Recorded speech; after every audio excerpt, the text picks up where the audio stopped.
লক্ষ্মী দেবী আসবেন বলে আজকে জগন্নাথ দেবের রাজবেশের সাজ, এবং তিনি আজকে আসবেন দেখতে জগন্নাথ দেবকে মাসির বাড়িতে, এবং তার সাথে ঝগড়া করতে আসবেন। কথিত আছে যে উনি ঝগড়া করতে আসেন এবং তারপরে উনি মারা যান। অনেক কথা কাটাকাটির পর লক্ষ্মী দেবী লাস্ট পর্যন্ত মানেন, এবং তারপরে ওনাকে শাড়ি গয়না এবং ওনার প্রিয় যেটা মিষ্টি সেটা হচ্ছে রসগোল্লা, সেটা দিয়ে ওনাকে বরণ করে নেওয়া হয়।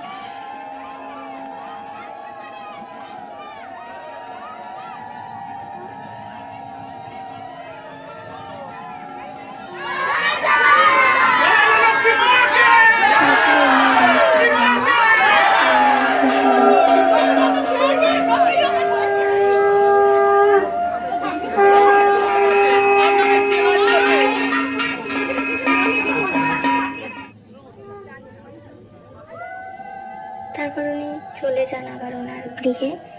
জয় জগন্নাথ, জয় মা লক্ষ্মী।